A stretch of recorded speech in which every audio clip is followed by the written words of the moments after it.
Upon initial contact with Ice-T's music, I had envisioned him to be an ill-mannered and psychologically unstable man with an extremely uneducated and barbaric frame of mind, whose raps displayed nothing but ridiculous jargon, shocking sexual audacity, and repulsive images of the ghetto. However, after further analysis of his music, I can deduce that he is the epitome of anti-disestablishment terrorism, who embodies the entire spectrum of the urban experience and struggle.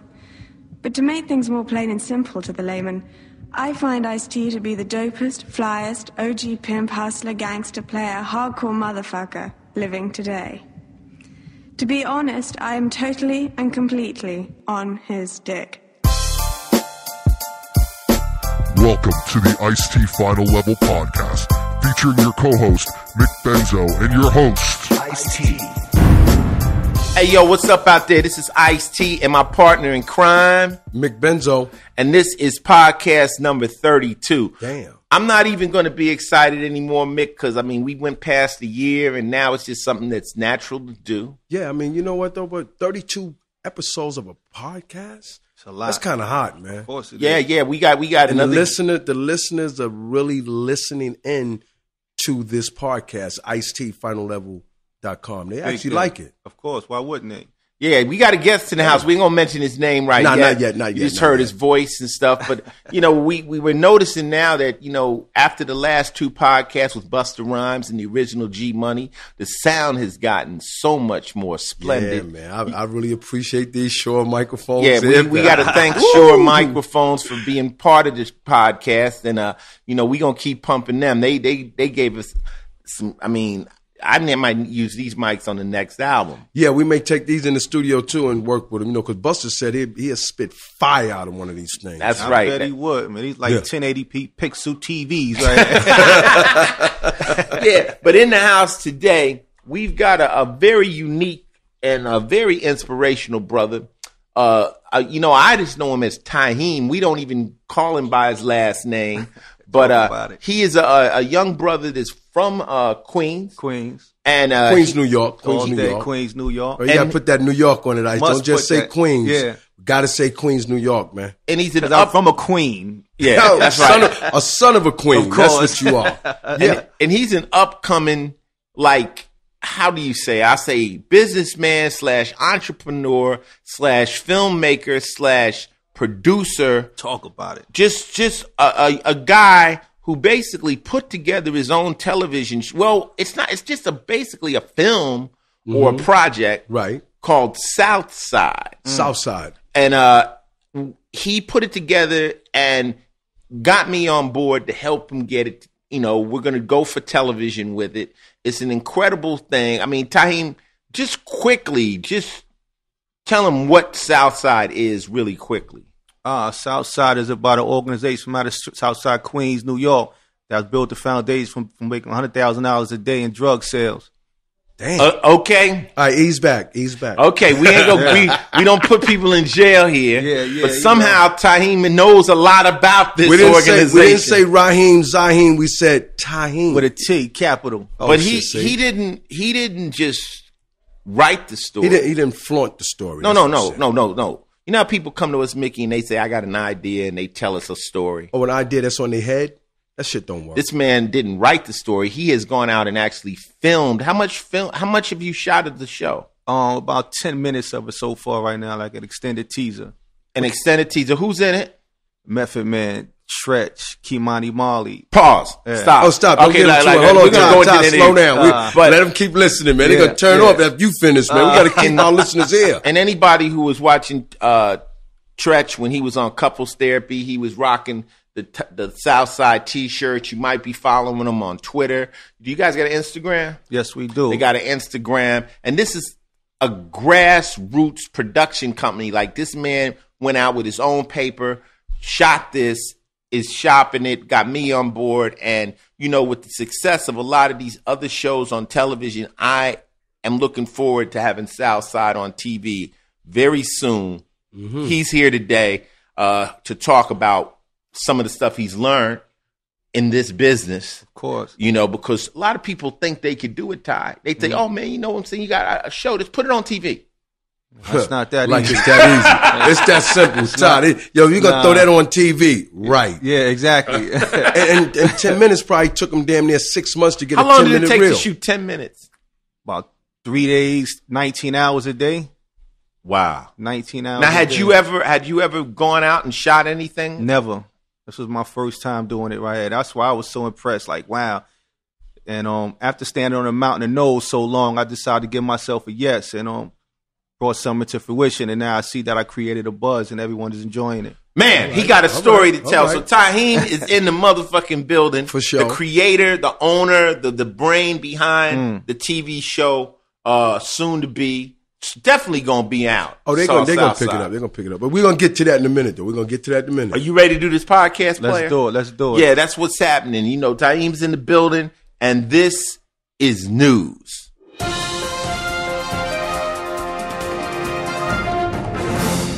So what's cracking in the news right now? I mean, shit, the world is still fucked up. Well, I got me some news, man. We That just doesn't change. I got some news. We just talking about the young brother Taheem that came in from Queens, New York, in reference to a television show that he has out. There's a TV show on. The last episode was a couple of weeks ago, right? But see, I'm into a company called Empire Distribution. It's a digital distribution company. Okay. And I've literally been with them for 5 years, right? And the word on the street is Empire. Look like they got a little problem, man. My guy's trying to sue them, Ghazi. My guy name is Ghazi. I say the name because it's real. We've been doing digital distribution for record label out of San Francisco. It's called Empire Distribution. And Empire came on the set, and I don't even think they took the trademark name properly to put that up, but they done a hell of a good job, though. But guess what? They're in trouble. Oh, wow. That's weird. Wow. So now what you're saying is somebody else is coming up out the woodwork. Your friend, Ghazi, my guy Ghazi. your friend my guy is Ghazi. popping up late in the fourth. No, that's not late in the fourth. You wait till talking about no, I need a gap. No. Yeah. Nobody ever heard of this dude. That's nasty. No. Nobody Lots heard of artists are signed to Empire Ghazi. Distribution, such as Fat Joe, Okay. Pay Up Okay. Records. Okay. Wow. A lot of other artists, I don't want to sell the artist's name, they can pull up Empire Distribution. They'll see how many artists are truly signed. I've been with him for 5 years, so he has a little claim going on. I kind of feeling that. What, you gonna get some money out of this claim? I should hope so. Definitely promoting it out there like that. Break bread. No. I was the first one to come online with him because he was at another distribution company called In Grooves. Okay. And he switched over and he did Empire Distribution. So bottom line is, the thing of it is, it's like when something hits like that, anything that rhymes with Empire probably will try to sue you. It's one of those types of things where they're going to have to show that they had knowledge of this company and they really went out to defraud them, whether the trademarks even infringed, because I can open up the Empire Diner down here and it won't infringe on that man's copyright or that man's trademark. But if he got a lawsuit, he probably got to take a number. Because probably a lot of I don't believe so, because if you look at that film, you see that they are advocating music, Yes. such as making records, having a record company. But do you think they actually knew about this dude, or it just happens to be a coincidence? I think it happened to be a coincidence, but guess what? Though coincidence, sometimes you have to pay for your mistakes. Yeah. It happened to It you happened a to few me. times. It happened to you me. understand? Yeah. You understand when they wait till it gets big enough to get there. If it don't get big enough, it's no need to come after. No, you wait. So exactly. So I think Empire made a mistake. How it happened with me was I did a clothing line. I swear. Somebody came at me and they said, we have the money. We want to do a clothing line with you. And it's called Icewear. Mm-hmm. So we knew there was a clothing line called Iceberg back in the day. Exactly. And we went out. We had a meeting with them. We talked to them. And they told us, don't worry about it.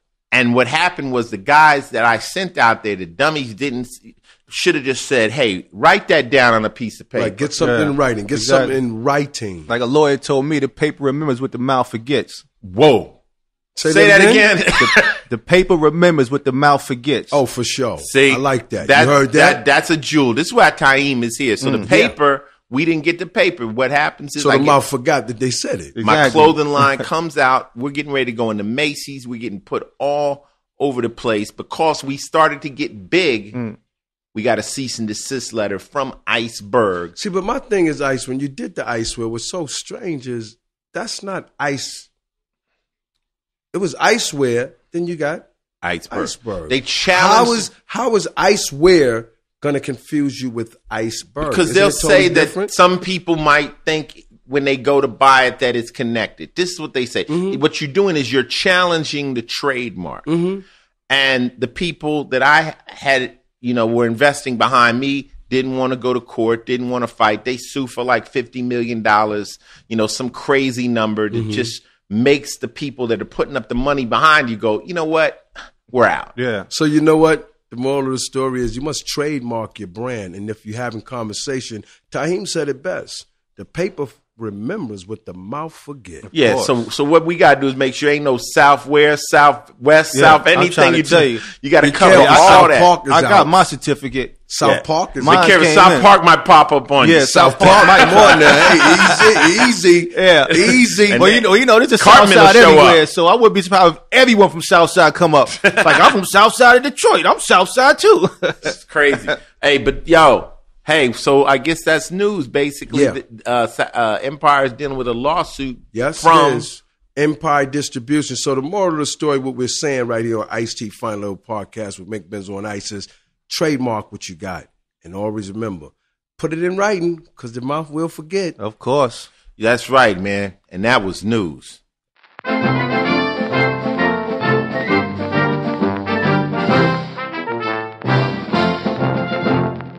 Hey, this is Ice-T Final Level Podcast number 32 with my man Taheem, producer and owner, writer of the series, soon-to-be series, Southside. Talk about it. And this is sports. What's cracking in sports? You smiling over there. Sports, man. Hey, March Madness are knocking off a lot of the number one teams, man. They're balling. Them college kids are balling like hell, bro. Wow. Are you into that? Well, I was great comment on that. I'm probably going to be disappointing everyone. I'm one of the first blacks that really don't know too much about sports, but know key sports players. Okay. But can't tell you. Like me. But can't tell you what team they on unless it's a famous team, Right. So I'm sorry if I disappoint the people, man. No, you ain't disappointed. Everybody black. That's a stereotype. Yeah. Everybody black don't know everything about sports. Exactly. It's not, myself, I don't really follow sports that heavy. Like, I know the players. Mm-hmm. I'm happy to see my man Revis is coming back to the Jets. That's big sports. Yeah. That's big. We're going to talk about that one. He used to let me go to his box. Okay. And watch Reeves the game. is a good dude. Guess what, though? He came back with a ring. So he's coming back with a little more demand. And I used to watch sports based around the players, just like you.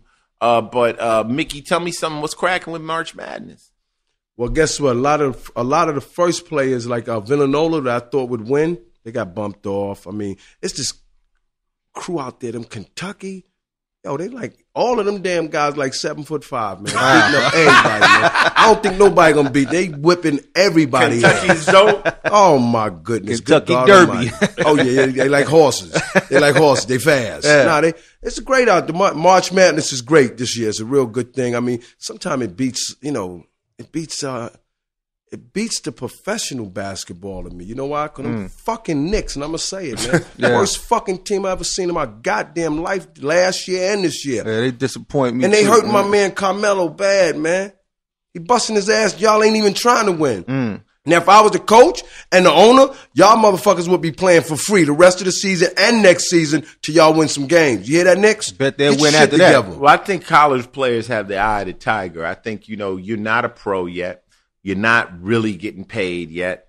And, those guys that are really wanting to be pros are putting everything on the line every play. Yeah, but once you become a pro, I'm paying money to see y'all lose, man. Well, once you become a pro, it changes. It's a totally different game at pro level because you got to think of it like this. Okay, everybody that's playing in high school, some of them might be good, some of them might be all right, and then the best ones go to college. Okay, so high school, there could be just average players. Okay, now when you're in college, you got a better degree of better people, but they're coming from all over schools. But by the time you get to the pros, only a few people make it out of college. The guy you're lining up across from is badass. Yeah. He was the best in high school, best in college. So you aren't playing against an average person. You're playing against, I call most pro athletes freaks. You're playing against a freak. A motherfucker that can run, jump, and do things that natural people can't do. Yeah, but how you going to be NBA and win 13 goddamn games the whole season, man? Because everybody else in the NBA is so good. Come on, man. The Knicks is all right, but y'all can't keep doing. Y'all hurting my feelings, man. I'm telling you, man. Y'all hurting. Yeah, so who you hurting my city. So who's going to win March Madness? Kentucky? Kentucky going to win that. Okay, Kentucky, let's see what you can do. Yeah, they got it. Watch them do it. Let's not let them down now. Me and Mickey went to the Kentucky Derby. Niggas be dressing fly at that motherfucker. We went to Kentucky Derby. We had on some gold, and I had on some pretty-ass colors. Yeah, that shit was fly, man. It's just, and the women wear them fly-ass hats, man. That shit was fly, man. You might not think about it like that. You know, we from the hood, and you say, oh, Kentucky Derby might be corny. Kentucky Derby is one of the flyest events. I believe it. I mean, they had cats there with straw hats, and I mean, like, the players just come out on that day. It was all fun. the motherfuckers out there had real cash. Yeah, them horse eat a lot, so you got to have a lot of money for the horse. You know what I mean? They treated us real good. So yeah, that was sports, and we segued into the Kentucky Derby. Almost put it in the mictionary. He almost got her mictionary. Purby. I need to write that down. That's in the mictionary dictionary. What, Kentucky Purby? Stupid. That was sports. Yo, this is Final Level podcast number 32, and this is TV. I mean, Ty, you're going to be a television producer, right? Is anything on that you watch? Well, there's one show that I did really like on Showtime, Ray Donovan. I was feeling Ray Donovan. I just love his whole campaign, the way he just gets the job done. Now, I saw the promotion for what's Ray Donovan about? He's a guy to just get it done. When there was an issue, they call, yo, Ray, listen, I'm having an issue. I need you to go take care of that. Like, I'm on my way. He just rectifies all situations where you'll never have to leave from behind your desk. He's like a fixer. That's exactly what he is. Like cleanup man. Kind of like Equalizer a little bit? Or more like a man for hire, whatever the problem. Exactly. I should be watching that show. Yeah, that sounds dope. Excellent show. Ray Donovan. Okay, that sounds like some Kevin Hart shit, man. Well, That's what Kevin Hart was doing, man. They calling me fix everything, get everything together, man. Kevin Hart, man. Well, Kevin Hart. Kevin Hart, the movie. You saw the movie, man. You know about the movie. Kevin Hart. They call him as the fix. He can fix up anything that you need to get done. He can put it together like the concierge. You know? Yeah. No, dummy. This is street shit. If you gonna help everybody with laughter, you know what I mean? Why not, Kevin? Kevin Hart ain't showing up to fix nothing. Kevin Hart, he's still trying to get hard. Kevin is the funniest dude. Yo, he's funny as a motherfucker. But Kevin don't scare nobody. No, we know that. He's too Kevin short. has to have Come a on, gun. not at 3'5", man. Yeah, you Kevin gotta laugh have just a when gun. you see him. A gun. I'm sure Kevin stays Hey, on. Kev, we ain't trying to diss you, man. We kind of like you're a funny motherfucker, but you ain't stopping nothing. All right? But he's just funny. No, he's funny. When you're Kevin Hart's size, you stay armed. Yeah, you have to. He's funny. You stay armed. I got a friend, Marco Andretti. Right. He went on vacation with Kevin Hart and Ludacris. They friends. They traveling, renting jets and shit, doing pimp shit. And he said that Kevin would get up in the morning, early in the morning, 10 a.m., after being partying all night, telling jokes all night, be the first one up and be in the front living room pop locking.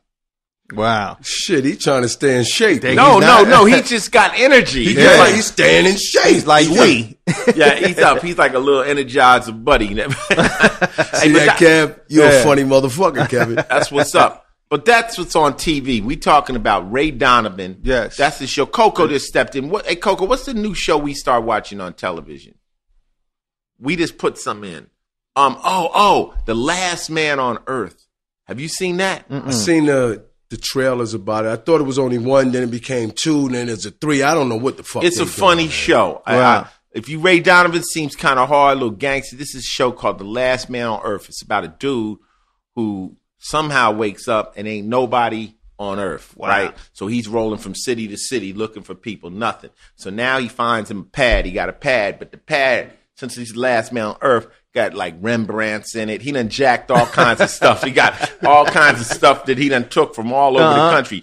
priceless art and Yeah. shit. His nigga's hitting golf balls in his living room. He's doing all kind of, he's bored to death. He's doing all kinds of crazy shit. And then in the first episode, like right when he thinks he's the last man, he knocks himself out and he wakes up and there's a pretty girl looking at him. And he's like, am I dreaming? Am I dreaming?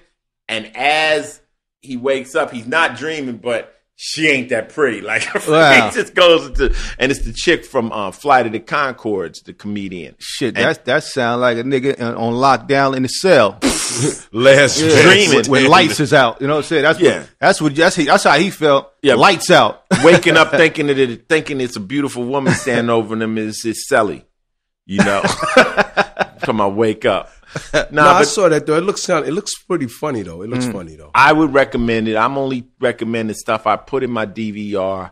Last Man on Earth is funny, and Ray Donovan. I'm going to check that out. Definitely check that. And that was TV. Hey yo, this is Final Level Podcast number 32, and this is movies. So check this out. Now that I moved into the crib, I've been loading all my DVDs. Matter of fact, I got a box downstairs for you with about 300 movies. Man, now I can finally watch That's movies. a lot of movies. Hey, yo, Ty, I don't go to movies. You know why? Why? 10 Too many kids. fucking kids. I got enough. I'd rather send the kids to the movie than me go because I got too many. I got enough movies where you could let each one of your kids look at the movie a day and tell you which movies to watch. Well, that's what I'm gonna need because I don't go to movies. Ty, you go to movies? Yeah, I go to movies every now and then. Sometimes just to get away, sit in some darkness and watch a big screen.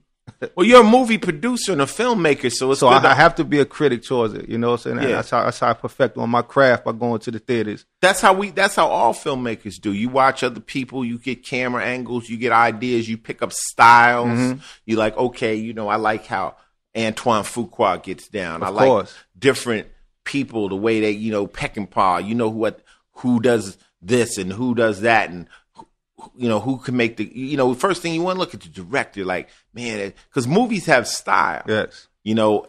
So I'm loading all these different movies in, and I found all my karate movies and all my kung fu shit. Oh, I love karate. Man, I got all the Run Shaw, deep shit. But I think I was watching last night one of my favorite, and it's a movie that continues on, and it started. The first one is a film called Shogun Assassin. And that's Lone Wolf. It's like this overweight samurai dude and cub, little baby. Yeah. And he pushes them around in the baby carriage. And then they got the baby carriage in Hades, baby carriage in Peril. It's just, this is like the illest shit because the dude is kind of chubby, but you can't see him. Wow. With the samurai, you can't see him. And like when you go see anyone out there that wants to get into heavy samurai or good shit, this is a classic. It's called Shogun Assassin. My real G's listening and go, ooh, Ice, talking Shogun that Assassin. shit. Oh, man, we forgot The nigga does it. But check out this ill scene. This is how he does it. In the beginning of the movie, his wife dies. So he got his baby. Now he's a killer. He's a motherfucker, the shogun, the king is trying to kill him, So he's got all of these people coming after him. So basically, he puts the baby on the floor. Puts a sword on this side, puts a ball on this side. Wow. Says, okay, the baby's got to crawl toward me. If he crawls at the sword, he rolls with me. If he crawls at the ball, I kill him. I gotta see that one. Yeah. Baby crawls at the remember, sword. I gotta see He this throws one. the baby on his back, and Like, it's like, okay, we out. You a killer. I remember that, but I And the gotta little see nigga, it. when he be saying, my dad, he talk like that. My dad has killed 560, and you're ting, ting, ting, ting, ting. So no, he goes 61, ting, ting, ting, ting, 65 men. Like, he's killing. I gotta see that the little again. niggas keeping tally and shit. Yeah, I must see Shogun Assassin. I gotta see that again. Yeah. That came out. I saw that in the movie theater, but it's been so long. Yeah, that was a long time ago. Now, you used to work in a store that sold the karate movies, right? I worked at Donald Valdi's. We sold all the trailers. We sold all the one sheets and the posters. That's Okay. all the trailers you used to see in the movie. Then you see those little 3 steals. I thought when you was down on 40 Douche. 42nd Street, I worked at Victory Theater, nigga. I worked at the Oh, Pono man. movie, nigga. That's when they First had thing the, I that's when they heard had in the the morning. TVs outside. Yeah, I was first thing I heard. Hey, quit that shit, man. Come on, man. Branch 42nd Street Theater, man. Before it became Disney World. Oh man, I was down there before it was Disney World. That's when I first seen Shaolin versus Llama outside. Oh, see, standing outside looking at it. Standing right outside watching. Shaolin versus Llama. See, we can go in. I could go into, Sword and the Butterfly. There's a scene in Sword and the Butterfly where the motherfucker just runs right through a motherfucker. Like, the dude is standing like this, and the dude just comes and runs, and he just pops up on the other side of him. Like, he just blew through his body. Karate movies is shit. They don't make no more of those at all. No, the best ones. We should make one of those, Todd. Shit, let's bring it back. The best ones have the subtitles. Yeah. You got to do a ghetto movie that's so thugged out and the slang is so ill it needs subtitles. You have to have that. Now you were seeing one. You saw a mob movie. What was it called? A violent year. The reason what made me really enjoy it was the fact because it's a timepiece like Southside. It's based in the 80s, and it's about an Italian guy that started up a sanitation company and how the mob how they control certain areas. But it's interesting. It's something to really watch. I was looking at the color correction of it, how they did the lighting, how they captured the actual element. That's one thing that really drew me to it right there because, like I was saying, Southside is a period piece. So that's what really pulled me toward it. But it's something to really watch if you're trying to look at it creatively. You got a dog, which journey you have taken. Basically, you're self-teaching yourself. Mm-hmm. And a lot of times, like when people are trying to explain things, they reference things. Mm-hmm. Mm-hmm. So it's kind of like if I want to do a video, I'm like, I want that Once Upon a Time in America feel. Yeah. Well, now you just explained it to me. Now that director can go off, look at that film and try to bring it to you. Or I want to do like a next video I want to do for Body Count is Pray for Death. Videos are like short films, 4-minute films. Yeah. So I'm like, I want that Saw feeling or that feeling like Hostile. And they get it. Oh, you just want it in one room, and that's how. So watching movies is very smart. And like people say, well, you biting the style. No, I'm getting into. I'm inspired. Exactly. And like, you don't think artists go to art galleries to look at other artists and just get vibes and pick up ideas and shit? You take that back and you make your own gumbo, exactly. A little bit of this. Add your flavor to it as well. Yeah. Spike Lee had to get his from somebody. Of course. Him do what he do, and now people want to mimic what he's doing. Mm-hmm. Yeah. Well, ain't nothing new up under the sun anyway. So you're gonna sit back and learn, and like he said, inspire and create almost like a replica, but just through your vision, through your eyes. Yeah. That's what makes it more different. It has the originality to it, the way you actually deliver it. Right, and try to find the people around you. We're gonna talk about it. That can bring your vision to life. Exactly. But so it was called A Violent Year? A Violent Year, yes. A Violent Year. That was on Showtime? No, it was in the theaters. Oh, that was in the theater? It was in the theaters. Yeah. And if you're going to start off looking at karate movies, right, and you decide my master. If you decide that you would like to go and start off with samurai films, you must see this. My master has killed over 65 people. Bastard, you'll pay for this. Why? That was the Crane style. I know him, Shang Lu. If you're into that shit, teacher. Yeah. You know, the famous word with, you killed my teacher. Well, that's how all the beef exactly. That's how I know you. If you kill a nigga's teacher, it's on. There's two things that happen in the karate movies. There's two things that happen in karate movies that set shit off. One is you killed the nigga's teacher. Yeah. Two is you bailed up in their school and just whooped everybody's ass. And Bruce Lee used to do that. He'll show up at your school. At your dojo. And I'll be there. Everybody. Yeah. Beat your the whole dojo. Bastard. I'll make them pay for it. Exactly. Damn you. Stupid. You watch a lot of that shit. This is Shogun Assassin. Start with that one and take it from there. And that was movies.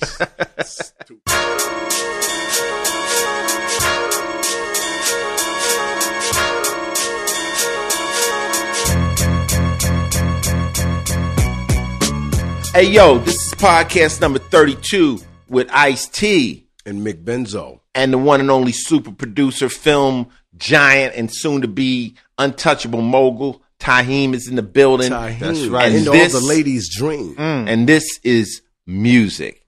And the biggest news in music is it's about to happen. Hey, it's going down, man. I mean, I don't know how many people saw the Art of Rap documentary that Ice-T truly put together just to give back to the music industry. As far as the art of rap, I'm talking about the music itself, the artists and things like that. But we came up with an idea that sometime by this summer, we're going to do some dates called the Art of Rap. And boy, do we have a bunch of artists. We're not even going to tell you all about it just as yet, but keep your eyes open and look into your city if you don't have it. Try to get the Art of Rap festival that's going to be taking place. It's going to start in. It's going to start in California. July. It's definitely going to start in July. We're going to do Anaheim first. Yeah, we're definitely going to do Anaheim, and then we're going to do San Francisco, San Fran, and Bay Area. Then we're going to slow down. We ain't going to tell y'all too much more, but it's called the Art of Rap, and we're not even going to tell you what caliber of artists are on this for you to think about it. The Art of Rap. But it's let's take it. Let's just give them a scope. Okay. It goes from somebody like The Game. Okay. Mm-hmm. To somebody like Soul Sonic Force. And you know what? It's somebody like The Game and somebody like the Cold Crush Brothers. Yeah. That's big. That's the span. And then you got somebody like Bone Thugs and Harmony. Mm-hmm. Okay. To like a Rakim. To Rakim. Exactly. So it's that type of a roster. Ooh, it's that kind of flavor. That's nice. And Those four names, we say all those four names those are definitely on it. Yeah. I hope we can get Grandmaster Caz, because you know what? He actually damn near narrated that whole movie. He did. The Art of Rap. So I hope we can get him up at the podcast one time. Right. We're going to get him at the podcast also. Yeah. We've had Chief Rocker Busy Bee here. He's going to host the actual Art of Rap festivals. This is all put on by Mickey Benson and Pay Up Productions. This is his promotion. Ice-T and my man John Reese. I can't just take all that credit. Without this, it wouldn't have been done if Ice ain't give me that inspiration once again. Always pushing the person in the right direction. And John Reese is just a guy that we met out on the Mayhem Festival, the metal tour we went on last year. All right. And this man knows how to do it big. Dude, he know how to do it big. He's like, my man, he's definitely one of the top I call him, he's the flavor bowl. He knows what to do, man. He is the flavor bowl. You need that person. Yeah, so we got with him, and he was like, yo, Sort of vision. I like the movie, and Mickey and I said we'd love to do a tour. You know, he says, look, man, if y'all are serious, man, let's get it together and let's make it happen. And he does festivals. He doesn't do he don't do little concerts, okay? He don't do concerts. He does festivals. Big difference. Yeah. So that, basically with a festival, what happens is the doors will open at 12 in the afternoon. All day, 12 to 11. You know, not 9 to 11. That's a concert. Yeah, you know. Yeah, so we gonna have everything, the whole scene, breakers, all kinds of stuff, graffiti, the whole Art of Rap, the whole hip hop experience in one afternoon. And it's going to be very peaceful, and it's going to be very fly, and it's coming to your town not in your town yet, but it will be in California in the month of July. We ain't going to give you the actual date, but month of July. But put the request in, so we might come to your town. So put the request in. If you didn't watch the documentary, and you'll understand the art of rap. Exactly. That's music, baby. Yeah, for those people that haven't seen it, just go to Netflix and put in Something from Nothing, the Art of Rap, and just look at the trailer. And if the trailer doesn't excite you, then don't even waste your time looking at the movie. Yeah. And that's it. That's music. The Art of Rap tour will happen this summer. We'll be coming to a city near you. The Art of Rap. Art of Rap. And that was music.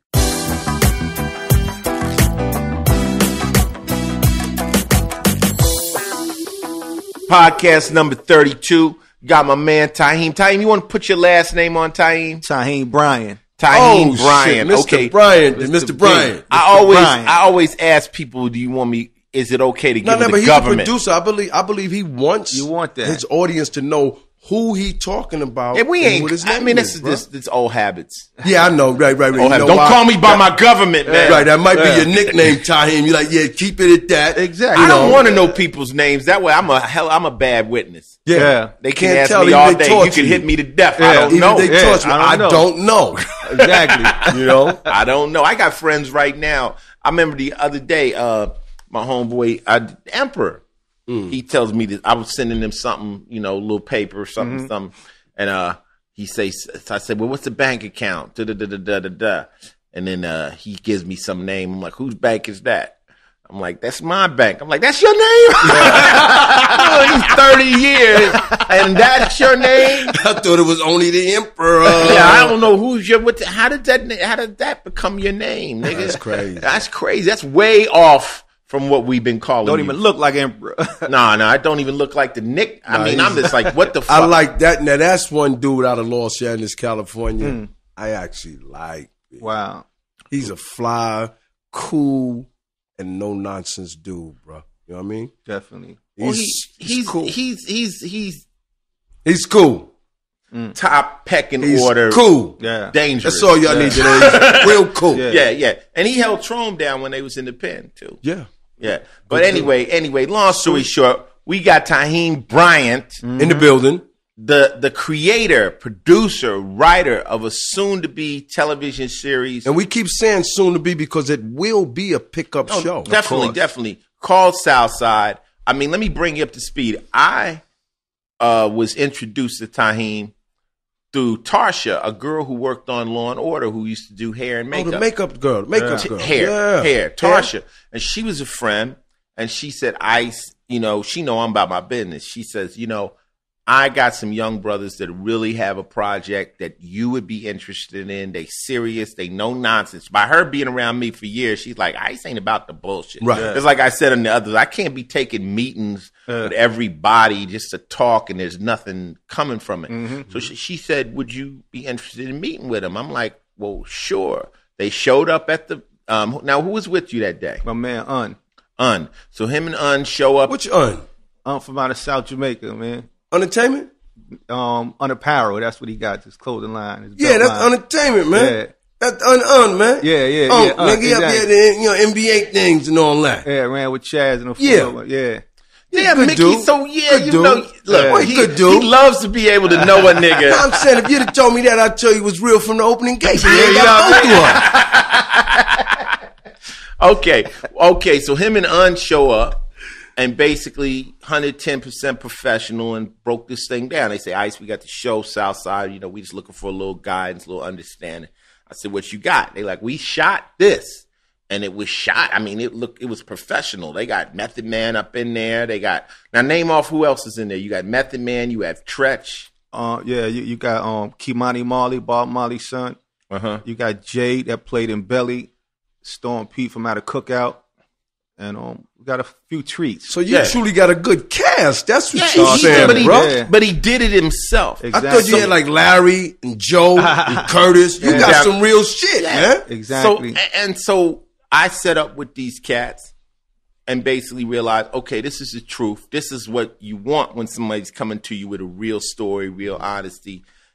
And we became friends. And for the past year, we've been trying to, poly and get this thing in position to be put out there. But break down the people a little bit about yourself and your history. All right, well, my name's Taheem Bryant. I'm no different to many other black people. Came from a struggling household, raised by a single parent, fought through adversity, same similarities as a lot of other black people, real intricate, complex, did prison time, state and federal, you know what I'm saying? So Can we say what for? Yeah, I did a federal bid for a handgun. It was what they call a 1-count Pimentel, and that's what it is when you catch a case. You have no co-defendants, and you just have that one charge. And now, why was it federal for a handgun? What happened was I beat them in the state, and they got this thing called the silver platter doctrine. After you beat them in the state, they just hand it over. Yeah, they pick it up. Silver platter doctrine. How long was that? This was about 8 years ago now. Yeah, but we just got the law in New York where you get a mandatory. Yeah, I'm saying, it all depends on what type of officers lock you up. You know what I mean? You got anti-crime. Okay. You got regular narcotic cops. Then you got ATF. You know what I mean? So okay. It depends. I mean, listen, that's what the listener need to know. Yeah, it depends who arrests you. You know what I mean? Before it could become federal. Or if the state they feel that you get more time in the feds, then they'll hand it over to the feds because they know you ain't gonna get no time in the state. And I fell up under that. I was charged with 922G. And that's a felon in possession of a firearm. Okay. And, now here's a question I always ask people. Why were you carrying a gun?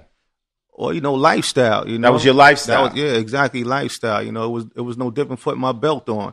Right. Like, I carried the gun so much that it was like, I didn't even know it was there. Bro, but I call that a survival kit in New York City. This is the only thing we have as a survivor. Well, you know, no. Let me just finish. We grew up on this kind of mentality, so we figure we better get caught with it than without it. Correct. Especially in certain neighborhoods where we come up at. And New York City is really, really, really difficult. It's difficult you all were over. singing to the motherfucking choir. I'm from I LA. know, but I'm Nigga, saying not guns for are you. legal. We're talking to Guns are legal audience, where I'm but we're from. talking to our audience. But I'm telling you, they don't know that. No, but listen to me, right? This is why I say it. You know, who am I to judge, nigga? I was carrying guns sitting in classrooms. Exactly. Okay, so True. It's LA. Everybody had a gun. It's the Wild Wild West. It's legal. The gun charges are real weak out there. You could beat it. You know, out here it is illegal. It's to have illegal to have a gun. Period. So my thing is like my daughter at one time she had a boyfriend and they get rolled up and he hands off his gun to her. Yeah. And you know, I told her, look, da-da-da-da-da. You know, she ended up getting away with it. Basically said, I just met him and da-da-da. And he ended up taking the gun. But I questioned her. I'm like, why was he carrying a gun? If he's carrying a gun, he must feel he's under some stress and he's living some kind of way. This is what I'm saying. If you live in that kind of life, correct, then you need to carry it. And I told her as a father, I'm like, well, the problem is if you got a boyfriend that's carrying a gun, that means he's probably got people out to kill him. And if I'm coming for him, I just assume kill you. So you need to understand that if you can't, you're dealing with a boy and girls out there, if your boyfriend got a gun, you could get it. Yeah. You could get it because it ain't going to be like they going to stop shooting when he's dead. No, it's just hers. It's cocaine. Just got to knock out the witness. So there was a point in my life when I stopped carrying, right? I mean, we ain't armed today. Exactly. You know, so at that time in your life, you was just knee deep in the streets. Correct. Okay. Exactly. That's what I'm saying. And like I said, the feds, they got thing of civil plotted doctrine where they handed it over to the feds. So I fought as much as I can and took it to gave me the high end. It was going to be 5 years, but then I had to do the PSI. That's called the pre-sentence investigation. Dropped it down, and I wound up getting 3 years for the gun. And wow. And then came home, you know, and just for possession. Just for possession. You could rob a store and get 2 years, but just having the gun and not doing nothing with it, you got 3 years. Exactly. Wow. Exactly. That's a lot of time for it. Yeah, your son just beat a gun charge. Yeah, for sure. And that was a good look. Once again, he's lucky. Through the help of a good lawyer. You know, you get one of them good ones. They know what they're doing. Yeah, well, you know, possession is 9 tenths of the law. They got so many different kinds of possessions now. They got knowingly possession. You know, they got temporary possession. I mean, you touched it for a little while, then put it down. So you get just as much time as anyone else that's actually carrying it. Crazy. Okay, so you in the pen. You doing 3 years. What's happening with you in there? What's going on in your mind? Yeah, in your mind. Oh, well, you know, when you come home and pick up another gun, that's what you thinking? Nah, well, you know, I wasn't never thinking about just come home and pick up a gun. You know what I mean? But I'm gonna always stand on equal ground if my life is at stake. And I got to be honest with you. But you picked up a camera. Of course I did. that became my weapon. There it is. So was that where the idea came while you were doing time? Exactly. Because when you in the feds, you're around so many different great minds. It ain't like when you're doing state time, you're around nothing but animals and wolves. And in the feds, you're dealing with a lot of pros that went down based on their friend may have told on them because they did something wrong. So that's the real difference. You got into a lot of real good dudes up in there. And the courses that are being taught you in a federal situation is prisoners. So you learn how to import, export. You learn how to do so many different things in the feds from prisons. Prison is actually educating you. So you take their courses. So that's when I started seeing things a little more differently. And you got dudes that copped out 20, 30 years, dudes that got life in prison and they 17, 18 years old for just possession. You know what I mean? Not one bit of violence on their records whatsoever. So when you sit and you travel in the yard, what you mean by walking, and y'all talking about certain things in life, and you say, when you go home and they sit there and say, well, I don't. It affects you a lot. You be like, wow, you don't even know how to really respond to that. They be like, nah, but you going home. You gonna be my eyes and ears back to the street. You got to stay home. You know what I mean? And continue fighting for the people that's in here. You know, so it educated me a lot and made me really want to create change. Because at one time I was afraid of change. I always thought change would kill you. But then I noticed that when you don't change, that's what's really going to kill you. You know what I'm saying? So, so change preach. So change is really inevitable. You know what I mean? I call it, you know what I call it, Ty? I call it embrace your evolution. Like we evolve and, you know, it might be an age thing, but really truthfully, you keep getting better. Yes. hopefully you keep getting better. Like I'm the best Ice-T that ever fucking walked right now because I'm at my full power. Oh, for you see, sure, yeah. But that's because you have to embrace every moment of life as a learning experience. You know, I'm listening to you, right, Todd, when I'm listening to what you're saying, you was in federal penitentiary and you actually got rehabilitated being in there. Some don't get rehabilitated by you listening to the, not jailhouse story, but listening to the brothers that's in those courtyards on that walk. You said, I don't want to come back here, man. My 3 years is really long enough. And he ain't never coming home. You decided at that point when you come home, you're going to find a different way of life. And this way you can always come back to them because they're going to still be in there. Some of them you probably give them the motherfucking I met kites. some of his homies when I was in Sing Sing. Correct. When I just recently went up to Sing Sing, I go up there and do talks and motivational speeches and stuff. Actually you can put in Google right now, you could put Ice-T Sing Sing talk and see one. I saw it too. The TED talk. Yeah. And I met with some of his people. Yeah. I met some of your people in there, I Mickey. got a few friends. No, there's a few friends still in there. But like I said, I love this story here, especially for our podcast listeners, because we try to educate them and give them jokes and reality. Yeah. You give them reality. You went to jail for 3 damn years and decided that's not where you going back at. So you did you make the plan to try to make the film in jail? Exactly. Yeah. Well, my vision really started first because I did state and federal. So my last term was the federal bit. That's what kind of like really woke me up because we as men don't do things that we really can't handle our consequences. And So you did 2 separate bids. I did 3. I did 3 bids. I did 2 state bids, 1 federal bid. Oh, you a jail nigga. They can't tell him nothing. That's your next story. Next film is Inside. Exactly. I was gone during 9/11. So okay. I witnessed what was really going on an inside perspective as how it affected America when the World Trade Center went down. So I was gone during that time, witnessing a lot of different Arabs coming through the system and seeing how it shook everything up at that particular moment. But back to Southside and I developed my skill after doing my state bid and learn how to write in a final draft format, which is the screenplay format. Right. Which now what it is, final draft is a application. Anyone can get on their computers, you can buy it. Correct. And it'll teach you how to write a script. People always say I want to write a script. It doesn't take long to learn, and it'll do stage direction, and it's very easy. I've used Final Draft to write a script. And anybody who thinks they want to write a script, get this. Okay, so you got the Final Draft. Exactly. And let me tell you how I was introduced to Final Draft was through John Rifkin, Steve Rifkin, brother from Live Records. Shout out to another one, my lord. That's the brainiac. John Rifkin's the brainiac. Yeah, you know that, right? Very quiet brain. That's John. That's my boy. That's Johnny. That's Johnny. That's my man. I fuck with John Rifkin. Steve my Rifkin man. too. Steve, my man, but Johnny is the brainiac. Yeah, John. Shout out to the whole Live Records alumni. You know what I mean? Oh, the whole Rifkin family. Of course, Rifkin, of course. And my man, rest in peace, Julian Rifkin. They died. That was my dude, you know? They were good people. I worked with them. Yeah. Of course. Real Fat Joe for me. I mean, Big Pun, Yeah, real good people. John was all my that, man. John Rifkin, Mick Benzo, what's up, baby? Yeah, so once I learned the format, and because I was always a visionary mentally, you know what I mean. So if I listen to music, if I can't envision the actual what's going on in the music, then I really didn't like the song. So I started writing first as a book. But it would never end.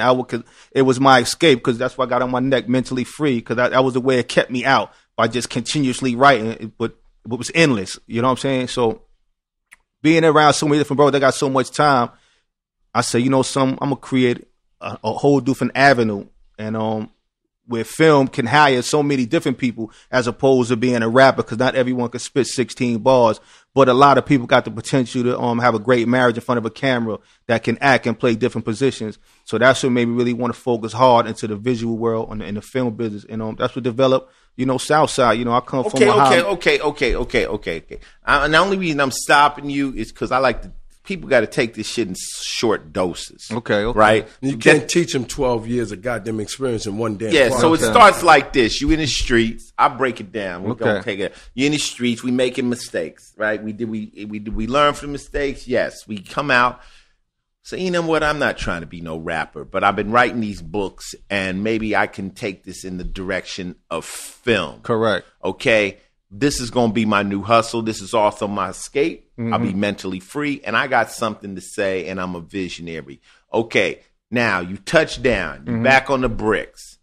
What's your moves toward making this into reality? Well, the first thing, you got to regain reality back into society, and I had to get a job. You know what I mean? Okay. I wound up doing a construction job just to keep me grounded and maintain my bills, because you're going to come to that fork in the road after doing prison time, especially if you don't touch money and now it's gone. You know what I mean? So you come to that fork in the road where you got to make a decision. Do I continue working, or do I decide to take that same route that took me away from my loved ones the last time? You know what I mean? So I stuck with the construction for a little while, just enough to get my paper up. And then I would try to have certain meetings to try to, but you hear so many no's in life, like, I like that. Nah, you hear so many. So I say, something, I'm looking real nice. I said, let me invest in myself. That's one thing people are going to say, like, yo, nigga, you drive and you look nice. Why you don't spend your own money? And unless you don't believe into your project. Real talk. So I say, so let me start putting $1 away towards this. Because, I come up where you had to put $1 away for attorneys when you was in them streets. So let me put $1 away towards my dream. And that's what I did. Before you know it, Southside was developed. And I reached out to certain people who I didn't know, affiliates that I knew them. And here we are with something big right now, history in the making. So you wrote it on Final Draft. Correct. You had the idea. You use your connections to connect to the different artists. Correct. And just like one of your connections connected to me. Correct. You in the street with a camera crew. Yeah. How do you? This is blowing my mind, Mick. Yeah, You know what I'm saying? You got a camera crew. This is the part where I get. This is the part that impressed me. The script.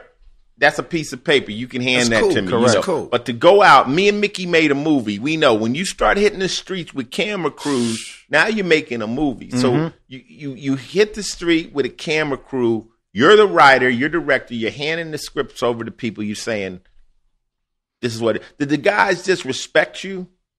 Well, I come with a certain level of respect due to the lifestyle that I come from. So they knew if I said I'm gonna do something, they was gonna take me serious because you got your sayers and you got your doers. You know what I mean? And I'm one that's gonna make it happen. I'm gonna do it. You know what I mean? It may take time, but trust me, it will come into fruition. Right. And so what it is, I reached out to my man Cliff Bell. He also does a lot of videos. Yeah. And told him about my project. And say, yo, listen, I want to bring this into a reality. Shout out to Cliff Bell. Exactly. And the whole Ghetto Nerd family. You know what I mean? So he said, yo, let's sit down and we meet. And we vibed and wanted to talk a little more about it. And one thing about when I start talking about the project, I can get extremely hyped because I come from a hype era, you know what I mean, which is the 80s. I come from where the morale was at its all-time high. Loyalty was a must, you know what I mean? If you didn't have loyalty, then your empire would fold. You know what I'm saying? That's just the way it went. So when I started speaking about it, I was able to take them to the 80s, the way I was addressing the situation. So they was like, yo, listen, yo, we want to act on this. So when you ready to start, I'm ready to pick a date now. That's how serious I am with this. And it showed me how the machine operated, how you got to buy permits, how you can steal shots where you don't have to buy permits. Now, just break it. This is the part that I want you to build on because this is stuff that people just have in their brain. You just shoot a movie.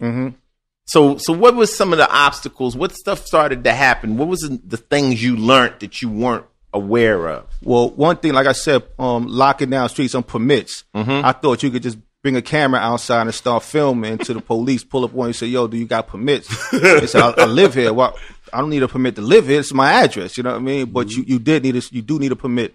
So I had to take out insurance because when you have people that's worth you, if they get hurt, they need that type of insurance or they're just going to sue you. So I had to take out $1 million with insurance. What would it cost? $150 to do $1 million insurance. Some people think when you have $1 million insurance, it costs $1 million to actually purchase it, but it really doesn't. But you know what? Little things like that, these is jewels. Little things like that is what keep people out of the game. Of course. They're like, oh, I can't do it. I need $1 million worth of insurance. Yeah. Nigga, $1 million worth of insurance costs $150. That's it. As you say before you go on, insurance is important in music industry because, producers can get insured through Allstate.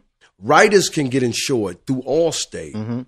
So when people are being sued for using someone else's music as a producer, if their management was smart, they would do exactly what you said. Go get a policy. Most of the major big artists, like a Michael Jackson, he had insurance in case they tried to sue him for using a production or music. So producing is good. Even a DJ can get insurance. Yeah. An MC can get insurance. Dude, I have insurance. Every time we leave on the road, I have to pay. Y'all don't know, but I end up having to pay a certain amount of money to an insurance company. We have a tour coming up in Europe. I just paid for an insurance policy. Okay. Just in case, like you say, somebody might get pushed off the stage, or somebody could say, I threw the mic and hit him in the eye, or somebody can lie. Yeah. Can lie. Especially when they hear you got that type of insurance, they could just fall and say, yo, they can try it, but the insurance companies don't pay easy. So anyway, now, you're in the streets. I'm fucking impressed because I know how hard this is to do. And you shooting your show and you say, okay, this is what I got. This is what I can afford. And then where are you?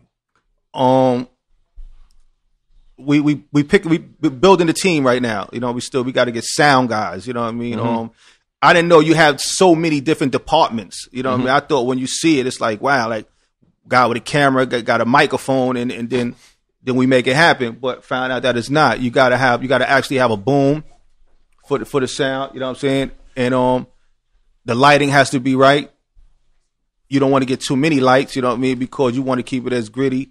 Then they got wireless mics, which I wasn't in tune with a lot of that either. So I'm actually witnessing how the machine is really operating, you know what I mean? So I'm on hand learning as a student still, never went to school for it. You're finding out a lot of people think this is simple, and you realize there's a lot of moving parts and all that. So you get it, you edit it, and you're sitting around, you're saying, okay, now my next step is I need to get more. Now I got to get this thing out here. Exactly. And I think kind of like that's when I kind of stepped into the picture. Correct.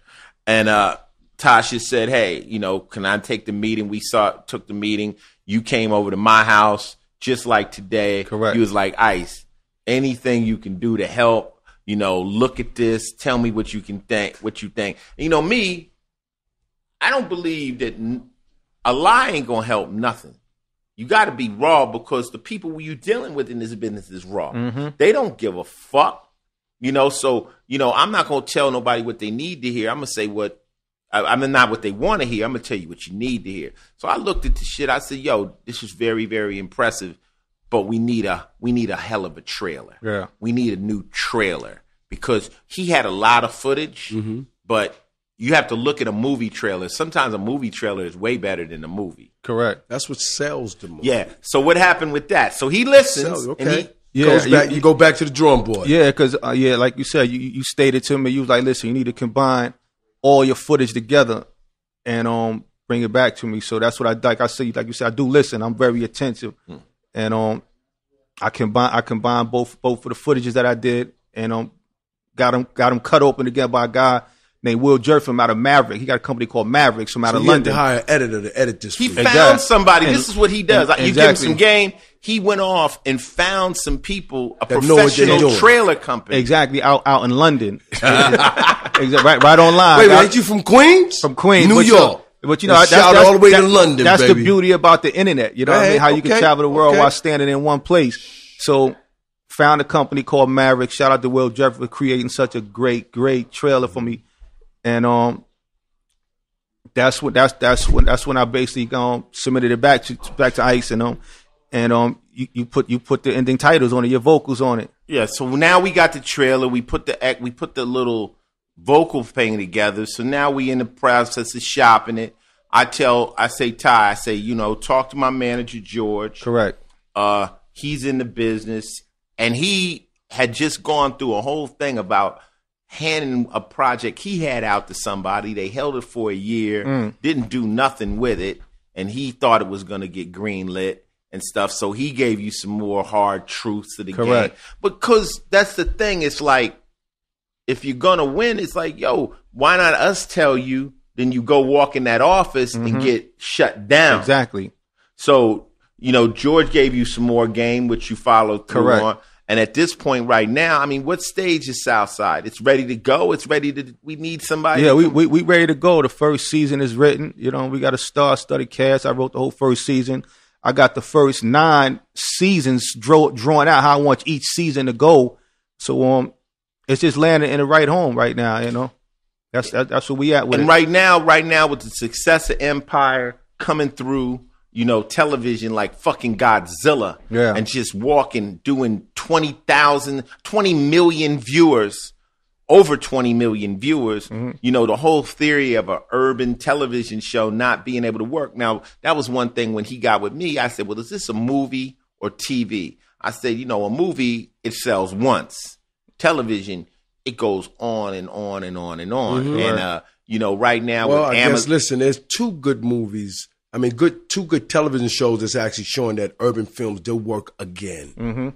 50 Cent, Power, as well as Empire. Correct. So the market is, like I said, the market is starting to open up a little bit more and more. And your story, once they see it, they're going to get it themselves. Yeah.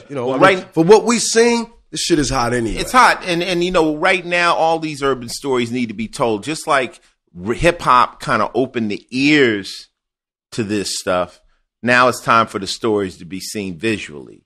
And, I think that with the opening of Amazon needing programming, YouTube, all these different people are opening Netflix. There's more networks. There's more vehicles. Yeah, that's opening up for this to come out. So if anybody's out there that's in the business that want to get a quick look on a hot project that we got, motherfucker, Southside is up and ready to go, and we got stars online. And this is the first time I've spoken on it because I always keep shit under I play my cards close to my vest. Correct. I kind of like to wait and let shit come out on motherfuckers. Definitely. Me and Coco got shit going that nobody don't know. It'll pop up on TV. They be like, you motherfuckers, how did that happen? It's back again. But a lot of times if you speak too soon about shit, you jinx it. Yes. But we feel right now it's time to talk about this project, Southside. It is going to happen. And I got to take my hat off to you, Taheem, just for doing it by yourself. Thank you. And following through. Basically, the follow through is the most important part. Like you said, you did some things outside of New York, not just New York. You went all the way to London to find an editor to do it right to the Calling Larry and let him fuck it up like it's a YouTube. Exactly. You know what I mean? Exactly. Yeah, I mean, it's just inspirational, man, when I see hustlers and people, that come out of the street and just basically make a change and start making moves, man, in this direction. Now, a year from now when you get in the Emmys and all that, people call you an overnight success. Yeah, but it don't be overnight. It's a fucking struggle. Yeah, it's never and overnight. you're a boss. You put your own money up. Exactly. That makes you a boss. Exactly. No, he's definitely a boss. He's one of them niggas like, I always say, you tell certain people you'll be here at this time. Like if you say be here at 2, he here at 1:58. Exactly. This is the kind of person he is. Like prompt, baby. he's about it. Prompt, baby. Because when you on time, you late. When you early, you on time. You know what I mean? You know the goddamn rule is be early, so that means hurry up and wait. Yo, you got a 9 o'clock meeting. You get there at 8:59. They don't see you to 10 o'clock anyway. But it's hurry up and wait. No, but here's the rule, nigga. Never make the person that you need something wait. Exactly. So if I'm coming to meet you and I need your money, there's no fucking way you should be waiting. If you need a ride from me, there's no fucking way I should be waiting on you, nigga. You the one that's supposed to be here first. That's just the rule. When you walk into a company and you need something from them, be early. I just said it's hurry up and wait. No, baby. you said some old ass. Get up here on time and hurry up and wait, nigga. Nigga, whether you That's gotta what wait, it is, nigga, man. if you gotta wait an hour to get this money, then you wait. It's Nigga. hurry up and wait. Be here on time, though. Don't listen to Mickey with his monkey ass shit. He gonna have you fucking losing. Man. Taheem knows the goddamn game. Of man. course. This motherfucker, man. We not bullshit. Hey, but look. Let me let the people know also where they can even Oh, find no, it. we're gonna do that. We're gonna do that. Yeah, What's up? you gotta if you want to look at it, check it out. Go to SouthsideTheSeries.com. What is it again? Say it again, because my listeners are slow sometimes. SouthsideTheSeries.com. All right. If you want to follow us on Twitter, it's at Southside Series. If you want to hit us on the gram, Southside Original Series. It's a movement. You could type in "We Bringing '88 Back." That's going to pull the trailer up. You could pull in Southside Taheem Bryant. Just make sure you support the movement. It's a golden era coming to television, something that's never been done before, something that's going to educate the youth because we're dealing with a generation that's on the here and now tip. So, like when I came up, I'm more like, if you're going to smoke weed, You ain't gonna smoke weed outside in the streets. You're gonna smoke weed in the house. You ain't gonna have them people think I don't know how to raise my kids. So it ain't no different in the game. You may not want your kids involved in the game, and if you don't educate them, they're gonna wind up in the hand of the opposition. So it's like if they're gonna be in the game, at least educate them and show them how to go about being in the game, and show them that to create an escape route while you in it.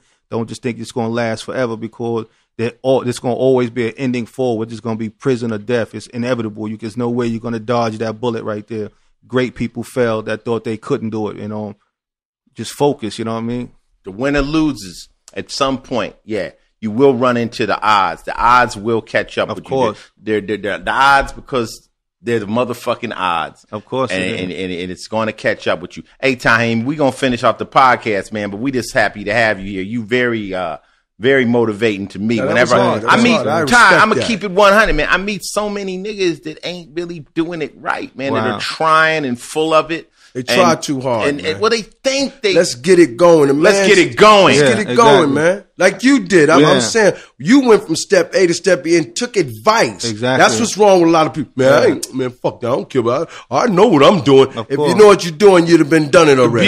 The beauty of this, what I always love is when Taheem, which is inevitable, is the super producer, the boss, and all that, and he's making his TV shows, and he's on his third or fourth program. Some youngster's gonna walk in and come talking out the side of his mouth like it's easy, and Ty's gonna look at him like, nigga, do you understand? I work construction. I've been to the pen. I've done all these things to get where I am today. That's how I am with people when they come to me with that easy shit. I'm like, man, this is not easy, man. It ain't easy. You have to suffer for this. Hey, Taheem, we gonna keep it moving. Final Level Podcast number 32 with Taheem Bryant, soon to be supernatural mogul of all film and television. Basically the next, Steven Spielberg. The Black Spielberg. The Black Spielberg. Taking it. I'm glad to have him on my team, man. I want to be on his team. We doing things together. I'm waiting for him to give me a goddamn part. McBenzo gonna need a part in that ice. You ain't gonna be the only motherfucker being in that. They got Tretch in there. But you're not an actor, Mickey. Shit, I act now. The fuck am I doing now? Is this real or acting? That's real. Yeah, that's real. That's real. You say you real too much. Everyone, I'm real. Now you want to act. Yeah. You got to figure out, do you want to be real or you want to act? But anyway, right. This segment is one of the favorites on the show. It's called I'm Not a Hater, but I Hate Shit. Yeah. And we already know that hating is just being envious and jealous of people. But this shit that pisses people the fuck off. Mm-hmm. Okay, so since you're our guest here, you're not a hater, but what do you hate? I hate imaginary players. You That's what I hate. Imaginary players. You talking about the one who made $1 million? He made $1 million exactly. And he still got, one fucking bicycle, but he's a player. One I would go back and say, I got bathed by one of the In Vogue women, them type dudes that just be lying, man. Like, it's where you just stop it, man. It's funny, though, because the two street cats we've had up here, we had G Money recently. Yeah, G Money. And his problem was very similar. He just hated liars. An imaginary player is pretty much a bona fide liar. Of course he is. And I always wondered, like, how could you lie when your friends know the truth? Mm-hmm. So when I know you, but I see you on Instagram standing in front of a Bugatti. Yeah. And I know you ain't got no Bugatti, but you saying, yo, my shit I just copped. How do your friends feel about that? Like niggas that really know you, like, do they check you behind shit? It make you wonder because they lie so much. You start believing a lie after a while. Nah. Like, God damn, like, yo, nigga, did you really buy that shit? Nah. Yeah. It's a bunch of them out there, man. I ran into some this weekend. I ain't gonna say no name, man. Just making up a whole bunch of stories and wanting people to believe that monkey shit. I'm like, come on, bro. Stop, I got this one dude. He had a red Acura. It was nice and shiny, and so man was like, yo, let me hold that. He was like, yo, you got to see the white one. Turn around. He done got locked up for stolen cars. Oh, he wasn't imaginary. He did have a car. They just wasn't his. But he thought he bought it. Yeah, he did. Shit, he took his time and went and got it. He had a car so long, man, he think you bought it. Yeah, I know. But one thing I know about the streets is you can pump your reputation up from lying so much that now you have to try to match the lie. And that will send you to jail. So you've kind of gassed up the world to believe this. Now you feel you have to really live it out, and there's no way you can do it. I remember when I first got with my wife, one of my first comments to her was, I don't have as much money as you might think I have. I'm like, you a white girl with big titties. Basically, you the skeleton gay. Excuse me. I said, you a white girl with big titties. Basically, you the skeleton key to the game. If you want to go on the Upper East Side and hit rich white men, you got the tools to do that. Don't fuck with no rapper. Yeah. I'm just a rapper. Yeah. You know, and if you got goals of having, you know, mansions and villas in Italy, I might not be able to pull that off. Fuck with me if you just really want to fuck with a nigga that's a live nigga, you know, and want to hustle together. But I'm not going to lie to you like I'm going to be able to pull off something. I'll lie to you if I'm just trying to fuck. Yeah. You know, because I only got to sustain that lie for a short period of time. Exactly. But, you know, niggas listen. I mean, even with your friends, like when you got a close friend and then you hear he been telling some bullshit lies and you know it's true, it make you feel some kind of way. Like, damn, a man said that? Really? Why did he do that? Yeah. Why does he do that? You might not pluck his card right then, but I might say, yo, Taheem, man, you know, I met your man such and such. He said he owns this, that, and the other. You might not say it to me, but you like, in your mind, like, that nigga don't own that club. Yeah. Why did he say that? It's lying has a lot to do with insecurity. People that really aren't happy with their life make up a life. They make up a life. People that are happy. Well, there should be a movie for them. I always tell people, I don't got to lie because the truth is too fascinating. I could tell you true stories and have you just fascinated. Yeah. And sometimes the stories are so outrageous, you almost need a cosigner. You like, I can't tell. If I'm telling you a story about me and Grandmaster Caz, I need Caz there because the shit is outrageous and you ain't going to believe it. I'm glad you said Grandmaster Caz. We might be able to get him up here. He calling too, man. He calling that'd be crazy. Come through. Well, Caz has been like one of the main fundamental people in my career. This is podcast 32. You think so we got to get him 33? We got to get him for next one. We could call him up. That'd be good. He's one of them kind of niggas. You call Caz, he pop up like you shoot the bat light up. Yeah, definitely. Nigga just pop up.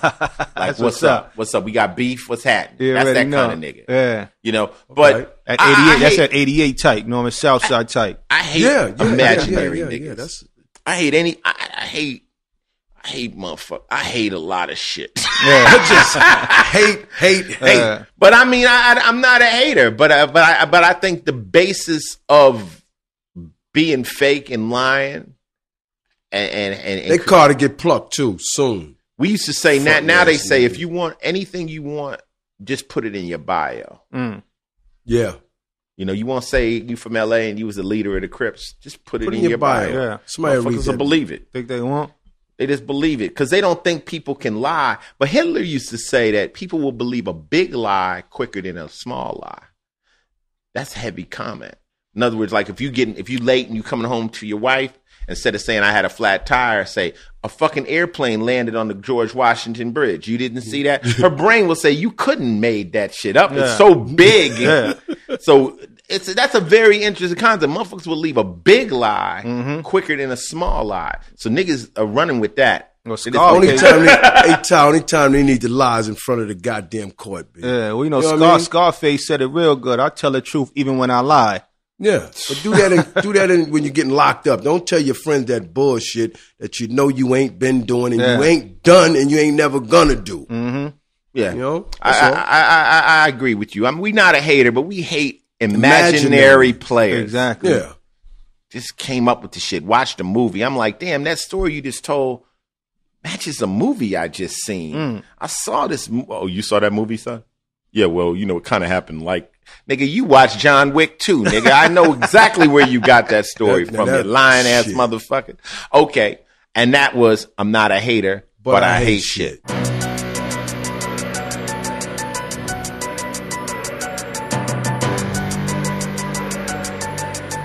Okay, we on Final Level Podcast number 32, and this is the final segment, and this is philosophy.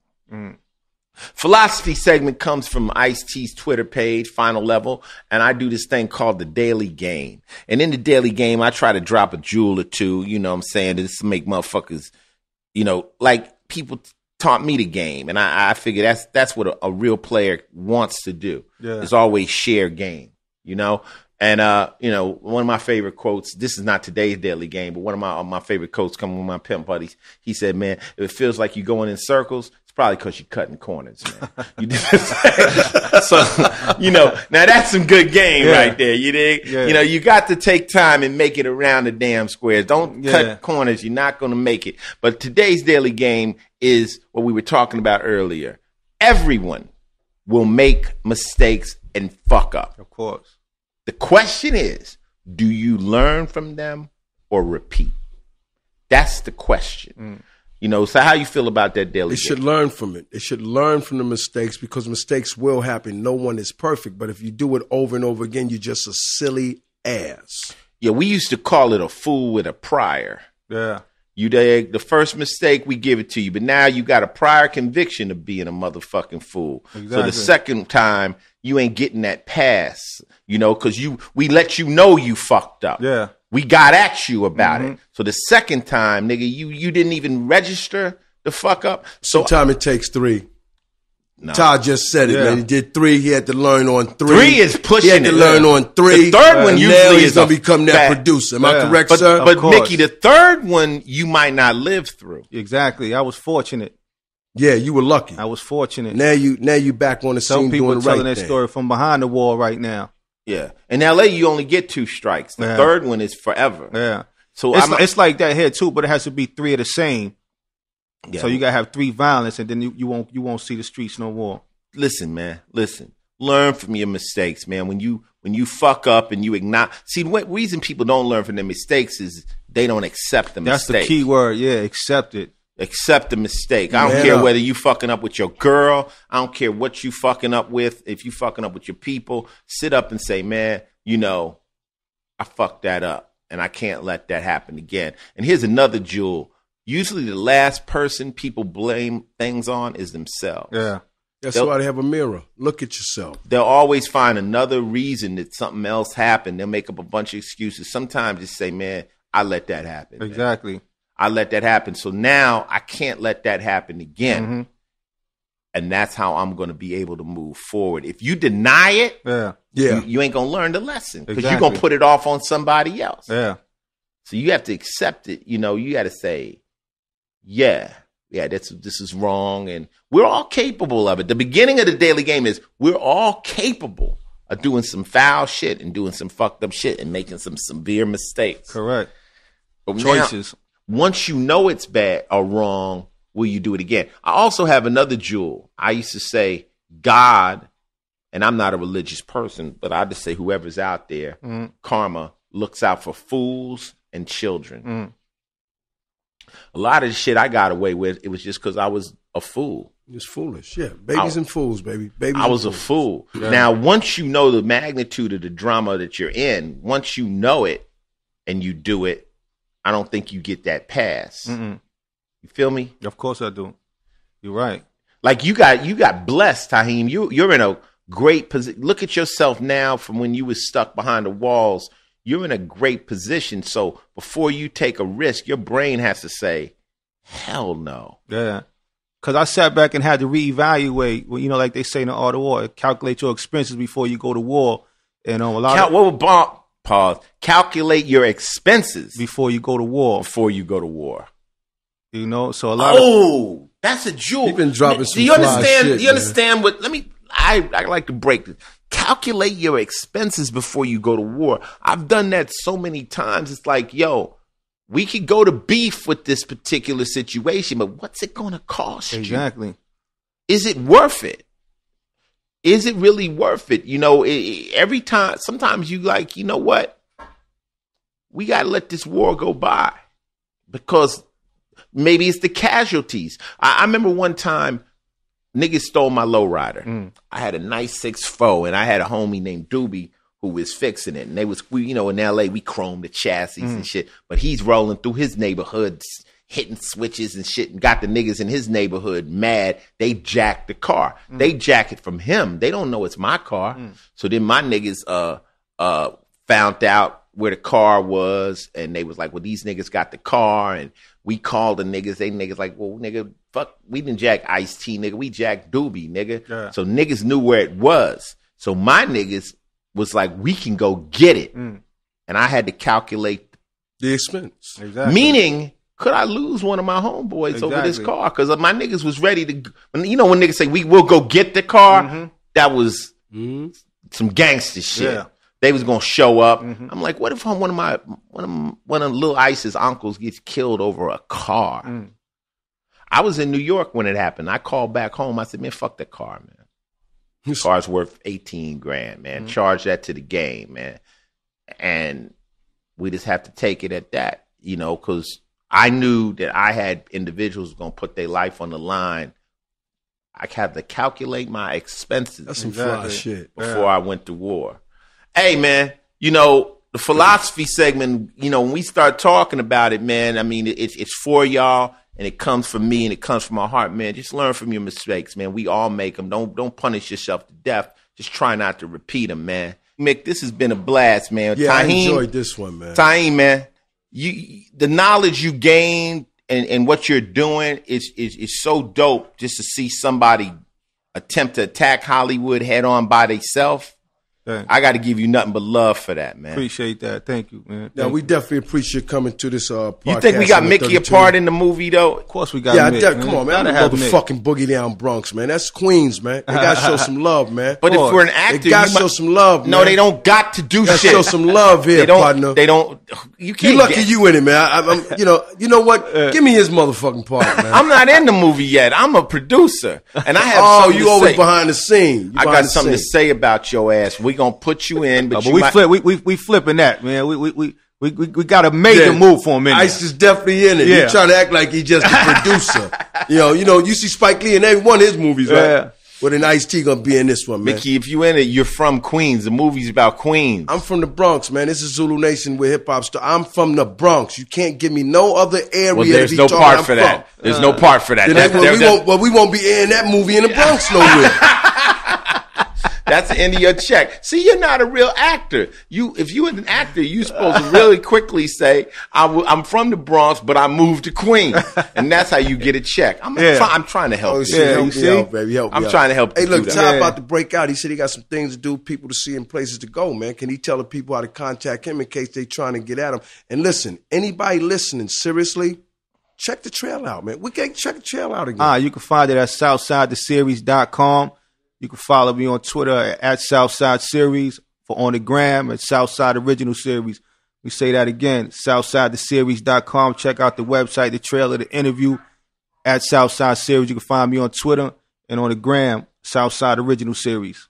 That's what it is, man. And this show will be on the air. We are in motion. If you are out there and you got the connects, the real connects, not if you want a part in the show. If you got the connects and you can make this happen, man, let us know. If you working at Universal, Sony, any of the big networks, and you got that good action, let us know, man. This is some product we got over here right now, and it's really good. Hey, it's been fly, Ty. That's what's up. Thanks a lot for having me here. Mick Benzo. Hey, man, this was dope, man. I'm telling you. You know what I want to tell my people out there right now? What? If you listen to this, tell a friend to tell a friend. This is podcast number 32, and me and Ice-T is out of here like what? Like we stole something. You 32 behind. I'm out. Peace. That's how I'm living. That's how I'm living. That's how I'm living. That's how I'm living. That's how I'm living.